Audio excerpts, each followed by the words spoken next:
Welcome to Live Africa O. If you are new to my channel, in this space, I discuss all things wellness related, but specifically focus on mental health, nutrition, and physical fitness. It's my goal, it's my passion to help you tap into your inner joy through choosing happiness, nutrition, and physical fitness. So in this particular video, I want to just talk really quickly about 4C hair. And I recently did a texturism series on 4C hair. And if you don't know what texturism is, please check it out when you have a chance. A lot of good information in that video. But I also thought about the fact that I just need to have a one-on-one, or maybe several of you watching, but I need to have a video where I just have no list. I talk to you directly about the daily life of 4C hair in terms of the styling and things like that. So, really quickly, when it comes to 4C hair, for all of the reasons I have already mentioned before, I understand that you watching this video, and actually, let me take a step back really quick and say, you may not associate your hair with numbers, and that's definitely fine. I am not exactly sure how I feel completely about the numbering system, except for I do think it helps me a little bit in finding hair that is more similar or more closely associated with my hair type. So I'll say if you have 4C hair or kinky, really kinky Afro textured hair, this one's for you. And of course, if you don't, there's always a benefit in watching and listening, observing, sharing, etc. So when you wear your kinky, textured, beautiful hair, just know that it is completely fine to have days where you're like, I don't even know if this is a style. What is my hair like? Is this a style? Does this work?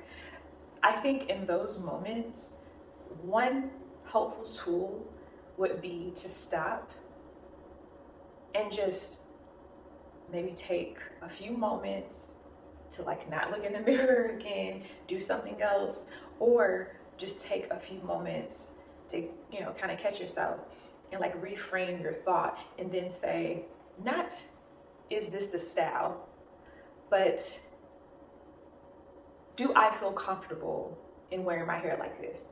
Because that will help you really understand what's going on. And why I think that's important is because if you next ask yourself, do I feel comfortable with my hair like this?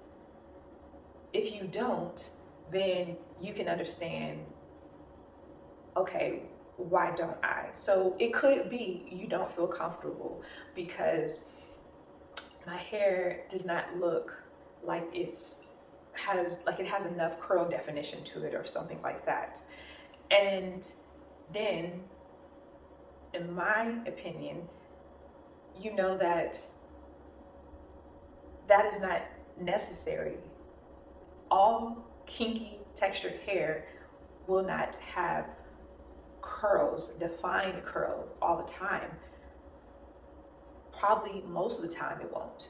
Textures are very different. A lot of people who have very kinky texture hair have other textures mixed in their hair. So that's why I don't want to say any absolutes, like you'll never or you'll always, but it's very common for you to not, in some cases, have that defined curl look. So if that is a reason that you feel that you don't feel comfortable in the hairstyle, then just reminding yourself that it's actually completely normal for my hair, or I don't like to use the word normal, but it's fine. It's okay. It's not a bad thing for my hair to not have a defined curl. My hair still looks kempt. My hair is still groomed and all the things. Then I think you would know at that point, hopefully, that, okay, I have a style. Because for me, comfort is most important. If I feel comfortable with a hairstyle, then I'm good to go. I don't want to spend time trying to compare my hair exactly to someone else's perception of what my hair should look like. The thing about perception, because beauty is literally in the eye of the beholders, in the eye of the beholder, meaning it is 100% subjective. Hair is associated with beauty. It's 100% subjective. Even when we're talking about what is professional, etc., a lot of it, when it comes to hair, it is very subjective. But I think at the core, my beliefs are, if my hair is washed, it is trimmed, it is, I have like groomed it in some way, maybe I've finger detangled, maybe I've combed it, maybe I've brushed it, you know, just whatever type of tools you use for your hair. If I have done those things and I feel comfortable with how my hair turns out, then that is a style. That is what I'm doing when I walk into the next space. And then, or what I'm wearing, that's how I'm going to show up when I walk into the next space. And it was one other thing I just wanted to mention is sometimes you may also struggle with finding examples of different styles of your hair. And I think that it happens because there's not a lot of representation of, again, kinky textured hair. Although there's a large percentage of people that have kinky textured hair, but for all the reasons I mentioned in the other video, gotta check that out if you haven't, the texturism series video, there are just not a lot of representation of what super kinky textured hair looks like. So I'm saying that if you want to just create a style, do it. So I know a second ago, the first suggestion or thought that I gave is just to walk out, have a goal to walk out with the style that you feel comfortable with. And this is really connected to the next point that I just made, or the next suggestion, which is, okay, so yes, you may not see a lot of examples of hairstyles for super kinky textured hair, but it is completely okay to create a style. And I know, just because of the human psychology behind things, it can feel a little bit harder to sometimes feel confident in the style that you create. It's already hard, though, if you are trying to emulate another style that you've seen, and your hair just won't do it, right? And so you can imagine if you're just trying to create a whole new style, really a lot of it that makes it hard is because there is reinforcement of feeling that something is acceptable and familiar if you continue to see it. So for example, hairstyles that are just commonly seen, whether it's online or, you know, it's, you know, in movies and shows, whatever type of like digital ads, whatever it's in, or print, it's just something that begins to stick with you. And then of course, also if you're seeing it when you're out and about. However, while that can reinforce you to think, okay, this is a style, and as long as I can achieve that, my hair is styled and all the things, I think that it would be really unhealthy to think then that you can't create a style yourself, because who created these other styles that these people are wearing? Oh, is it a professional hairstylist? So that means you have to first have a professional hairstylist give you the okay to do the style. Again, I understand it can help. I'm not taking away from that. But what I'm saying is you have agency over your own body, and that includes the things that grow out of your body. And if you wake up one day and say, hey, there's this hairstyle that I feel like I'm creating, then only you really can give yourself permission to say, that's exactly what it is. And so the last part I want to say is once you've done those two things, you have your style you feel comfortable with, or you've created a style, again, that you feel comfortable with. The last thing is when you're out and about, you may get looks that come across rude, or, you know, like people just, they may stare, or people may even say something. I know one time I was walking and I was wearing my hair just like out in fro, and it was like a bigger one, not real big because my hair was still, it was even shorter than it is now, but it was out in like a little mini fro. And this guy, he said something really quick to me. It was almost hard to hear him, but it was loud enough to where I know he said it was something negative, like it was like walking around looking like Jesus, or just, I don't know, it was, I know that sounds very childish, but it was like some type of joke like that. And I didn't get up in arms about it because it's ignorance. That's all it is. And so I just want to share with you, if that happens to you, where it seems like someone is looking at you in a negative way, or they say something to you, they're just projecting. It's their own ignorance, their own insecurities that are making them do that. That's all it is. So, but I'm not saying that means it doesn't hurt at all, because for some of us it will hurt, some of us it won't, but there are those of us that it will, and there's nothing wrong if it hurts to feel different, to feel ostracized, to feel like someone looks at you as if you're not looking professional or looking the part, or you're not looking attractive, or you didn't do your hair. You know, I've all the things. Me and some other people I'm sure have heard all those things. But what has been so helpful is just learning to cancel those things out, because it's really ignorance. They are no more an expert than you are. Even someone who is a stylist, that's why I brought that up earlier, they are no more an expert than you are on your, actually you're more of an expert on your own hair. It's like when you go to the doctor, yes, they're practicing medicine and different things like that. But at the end of the day, they're in practice, right? They are specialized in this particular practice, but you, the individual patient, are the expert of what's going on with you in your body and how you want it to flow, you know, and that includes your hair. So just remember, no one else is the expert when it comes to, like, you are the owner of all of this, right?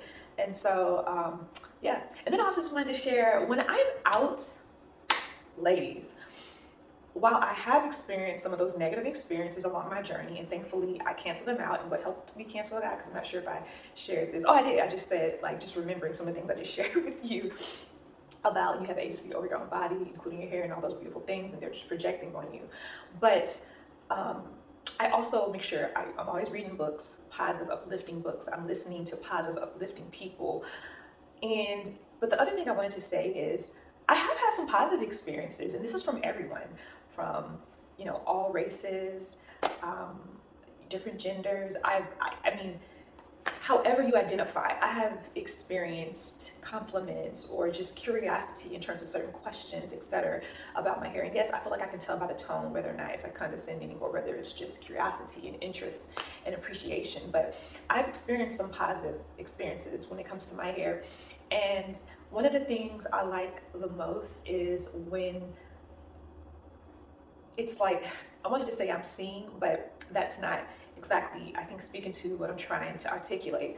When I'm out and there's another natural hair woman, or even a non-natural hair girl, like maybe she wears weave or she straightens her hair, but when she sees me and she's like she either gives me that look like, I see you, girl, like I see what you're doing and I love it, you know, or she literally tells me, I really love your hair, or you just, you know, whatever the positive compliment is, it's not just like, it's not a thing of, oh yes, gas me up or something, but it's more of, there's like a connection that I have with that other girl, where it's like, I don't always know that this is the case. Sometimes this has been the case because women have had conversations with me, but I feel that some, if not all the times, these other women may even feel like I am helping give them agency over their own, body, including their hair, if that makes sense, because I'm walking in my truth. This is how my hair truly looks, and it's beautiful. I wear it, not just when I'm like going to work out or going to the grocery store. No, girlfriend, this is what I'm wearing when I'm going out for a night on a town, on a dinner date with my husband, when I'm, when I want to get cute or whatever, the terms these young people use these days. So, but it's like, this is me, and I like me. I like how I'm presenting. And I think that's like, that energy is infectious. And I think it gives other women permission, in a sense. And not that any of us need permission, but like I said, I always go back to human psychology because it's just a part of who we are. There are some of us who have consistently been on sides of privilege in just different ways, where we constantly get reinforced that something is acceptable. Maybe we have a hair type or, something of that nature that is commonly seen in movies and shows, in prints and ads, whatever. And then, people either are wearing the weave that fits that hair type, or whatever the case is, or they actually have that hair type, and so you're just seeing it over and over and over again. So that person that has that hair type, it's being reinforced as accepted, right? And people are finding it attractive, and they're familiar with it, and it's your hair looks cute, your hair looks pretty, it's acceptable. And there's nothing wrong with people that have those textures of hair. There's nothing wrong if you exist on the privileged side. What's wrong is when you don't acknowledge that, and when you have opportunities, try to help the people on the non-privileged side.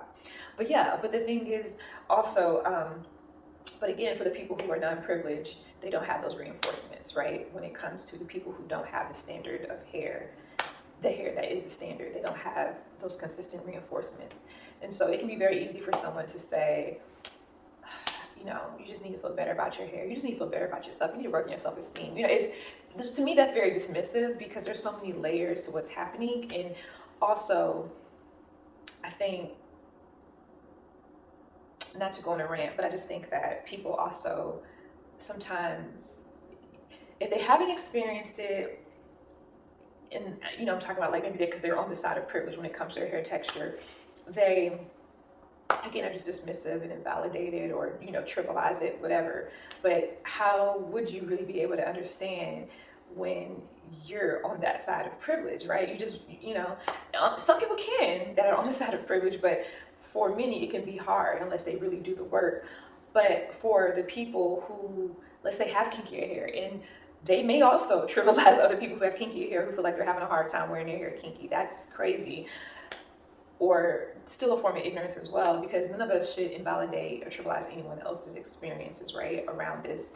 Again, it's a very layered subject, but I think those that may do that, right, who are already existing within that community of non-privileged hair texture, sometimes I think they just have a hard time even being vulnerable like that, because they see it as like a form of weakness. Because a lot of people do make fun of people who speak up about maybe not being that comfortable with their hair, or whatever the case may be. So I just wanted to hop on really quick and share that information. I hope that you go out and rock that hair, girl, because other people, when they see it, again, it just gives them permission. And for others, it just helps them see us. And when I say, it's just so good to just authentically exist within your body in every way it's naturally made. So, all right, well, that's all I would like to share with you today. Stay around for more conversation around this topic and other interesting topics that are all related to wellness and just taking care of ourselves. All right, thanks for watching.